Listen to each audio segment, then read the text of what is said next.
Estados Unidos e Venezuela em 2025 se tornaram inimigos como nunca antes visto. A ditadura comunista e o narcotráfico que vem e que passa pelo território venezuelano fez os Estados Unidos anunciar uma recompensa pela captura de Nicolás Maduro.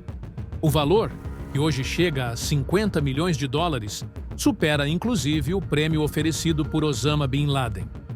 O anúncio, feito ao estilo dos cartazes clássicos do Velho Oeste, é uma mensagem clara. Maduro é uma ameaça de segurança global.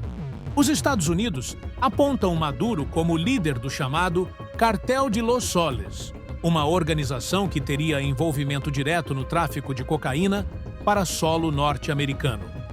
Trata-se de uma rede de narcotraficantes que praticam terrorismo. Constantemente, Trump e seus assessores classificam estes traficantes de narcoterroristas. Dessa forma, os americanos estão conseguindo comover a população para mover o seu poder bélico de guerra contra a Venezuela. Além disso, a Casa Branca não reconhece Nicolás Maduro como o vencedor das últimas eleições na Venezuela. E em 2025, Trump retomou com o discurso mais duro contra Maduro. Essa jogada mostra que os Estados Unidos utilizam tanto a diplomacia quanto a intimidação econômica e militar para pressionar o regime chavista. Sem defender um lado ou outro, o que está claro nos últimos anos é que com comunista não se brinca e não se joga dentro das quatro linhas. E os americanos já sabem disso. Maduro, por sua vez, rejeitou as acusações e respondeu com novas mobilizações militares. Em setembro, o presidente anunciou uma operação em larga escala, envolvendo 40 mil soldados regulares e milhões de milicianos, para mostrar que a Venezuela não teme o Império do Norte. Para reforçar o discurso, declarou publicamente que o território venezuelano jamais será dominado por forças estrangeiras, um tom nacionalista que remete aos tempos de Hugo Chávez. A mobilização, embora impressionante nos números, levanta dúvidas sobre sua eficácia. A Venezuela atravessa uma crise econômica colossal, que reduziu drasticamente sua capacidade de manter aviões, tanques e navios operacionais. Muitos caças não voam por falta de peças. Os tanques carecem de manutenção e parte da frota naval permanece encostada. Ainda assim, Caracas aposta no fator simbólico e psicopolítico, mostrar ao mundo que não se renderá facilmente. Os americanos, por outro lado, posicionaram uma frota de guerra de alta capacidade no Caribe. Destroyers, equipados com mais de 100 mísseis, submarinos nucleares, aviões de patrulha e forças especiais, estão prontos para agir. Esse movimento militar é um recado direto. Qualquer ação venezuelana que ameace aliados regionais ou interesses estratégicos será monitorada e, se necessário, neutralizada. É o que alguns chamam de diplomacia de porta-aviões. E quando frotas e exércitos se encaram, o risco não vem apenas de ordens superiores, mas também de incidentes inesperados. Um disparo equivocado, um avião que invade espaço aéreo, um navio interceptado em águas disputadas. Pequenos erros podem gerar grandes guerras. É uma verdadeira crise dos nervos, pois, recentemente, em águas caribenhas, os americanos atacaram e explodiram uma embarcação venezuelana e apreenderam outra. Maduro, consciente de que não pode enfrentar os Estados Unidos em campo aberto, aposta em um conceito conhecido como guerra assimétrica. A lógica é transformar qualquer tentativa de invasão em um pesadelo de custos humanos e políticos para o invasor.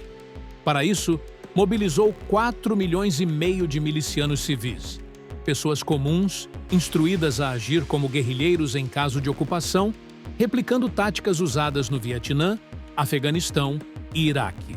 Esse modelo de guerra popular prolongada se baseia na infiltração da resistência no meio da população, tornando cada bairro, cada vila e cada favela um possível foco de insurgência. Na visão chavista, professores, motoristas, donas de casa e estudantes poderiam se tornar combatentes improvisados. O efeito disso é multiplicar o risco de baixas civis, criando uma situação moralmente complexa e politicamente insuportável para uma potência estrangeira. Porém, a Venezuela está um verdadeiro caos. O povo está pobre e lascado. Somente políticos e funcionários públicos do alto escalão estão sorrindo em cima da desgraça, principalmente os do judiciário, enquanto o país se afunda em inflação, impostos e corrupção. Isso te lembra algum país? Voltando, o apoio popular a Maduro já não existe mais. Crises de abastecimento, falta de alimentos e repressão política acabaram com o país. Milhões fugiram para outros países. E, por enquanto, o apoio internacional também não favorece o regime venezuelano como outrora favoreceu guerrilhas no Vietnã ou Afeganistão. Rússia e China mantêm interesses econômicos e estratégicos, mas ambos têm problemas internos e distâncias geográficas enormes.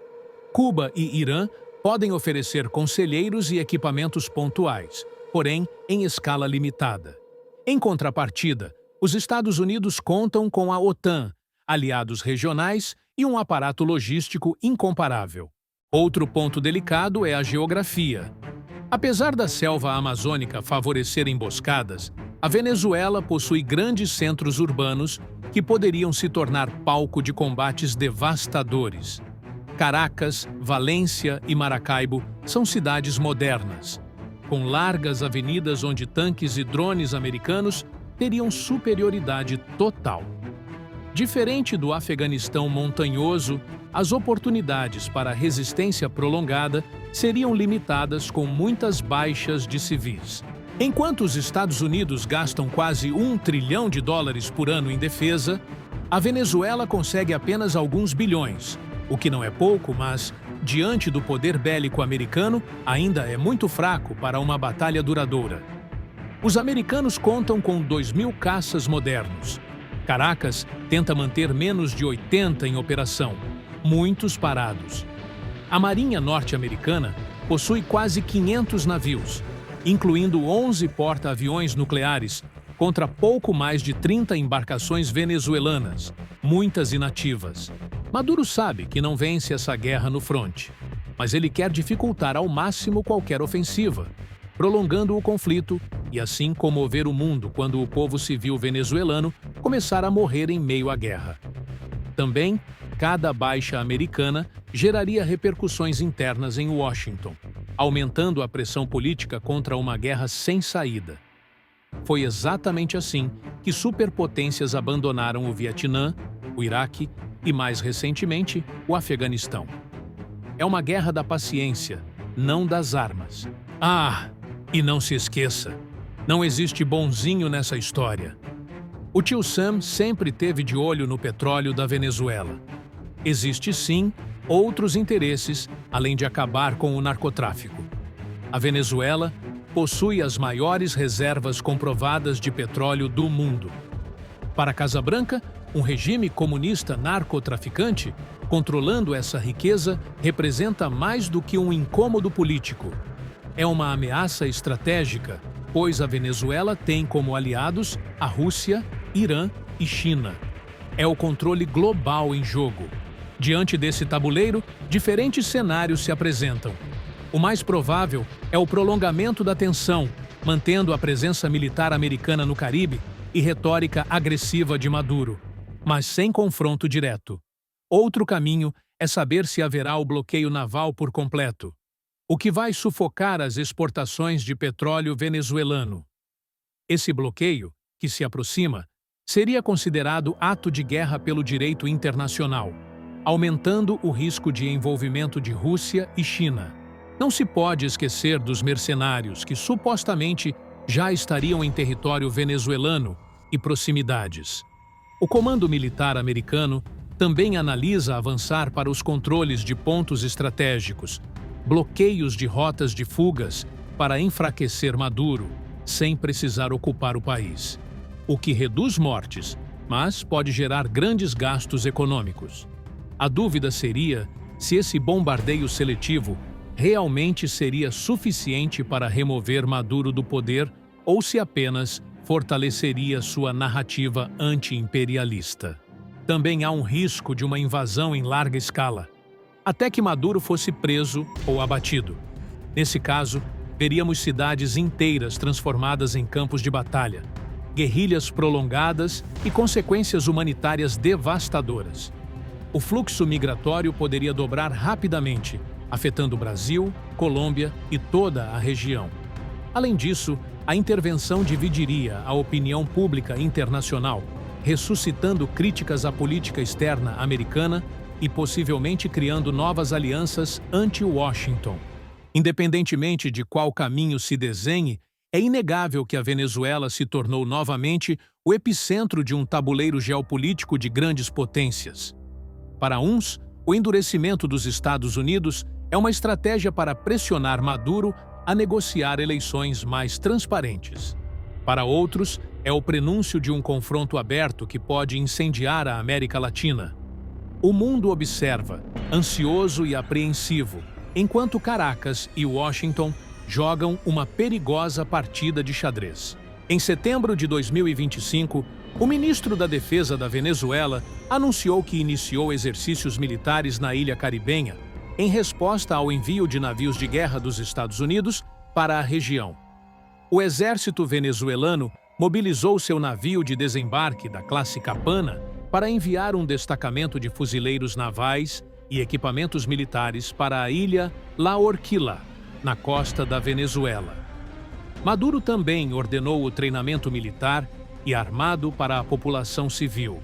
Em contrapartida, o Comando Sul da Marinha Norte-Americana divulgou imagens de fuzileiros navais da 22ª Unidade Expedicionária de Fuzileiros Navais treinando para um ataque anfíbio em Porto Rico. Ao mesmo tempo em que a Guarda Costeira apreende mais um barco com cocaína e prende quase 60 suspeitos de narcotráfico como parte da Operação Pacific Viper em águas caribenhas. Porém, devido a críticas de que o governo americano não estava trazendo provas de que os barcos destruídos e apreendidos no Mar do Caribe realmente transportavam drogas, a abordagem mudou. A Fox relata que a Guarda Costeira americana abordou um barco ocupado por traficantes pertencentes ao Cartel dos Soles da Venezuela nas águas do Caribe, apreendendo 2.268 quilos de cocaína.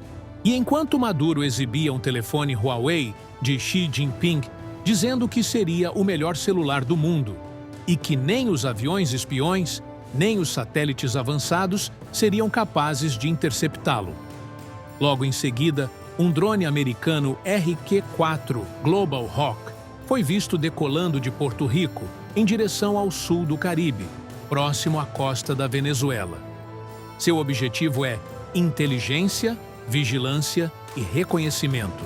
Também, com relação aos últimos acontecimentos, a Venezuela fez uma demonstração de força, com cerca de 4.000 militares e milicianos em Caracas. O objetivo, segundo a ditadura de Maduro, é mostrar que estão prontos em caso haja invasão do inimigo. Será que conseguiram transmitir a mensagem que queriam? Sim, mas não causou medo algum, pois logo em seguida, Trump retrucou. O presidente Trump mandou um recado para o ditador Nicolás Maduro, dizendo para parar de enviar drogas para os Estados Unidos. Trump também disse que 3 barcos foram afundados, apesar de terem disponibilizado os vídeos de apenas 2 ataques. Pois é, pessoal, é um Estado comunista contra um Estado imperialista. Ambos são estados grandes e inchados. Logo, nenhum dos dois são confiáveis. Nunca se esqueça que não existe mocinho nessa história. Os Estados Unidos são heróis em filmes de Hollywood. Na vida real, todos vão agir pensando nos interesses ocultos de riqueza, controle e poder, os quais iremos juntar o quebra-cabeça em breve. Se você chegou até aqui e acha que a tensão vai escalar para algo maior e que a Venezuela será liberta de Maduro e do comunismo, comente guerra, paz e liberdade e compartilhe este vídeo com o máximo de pessoas. Vamos juntos revelar o que a mídia não conta. Repita comigo: Estado grande tem um povo fraco. Estado pequeno tem um povo forte. Então, já deixa o seu like, inscreva-se no canal, pois falaremos de outros assuntos que talvez sejam importantes para você. Valeu e fui!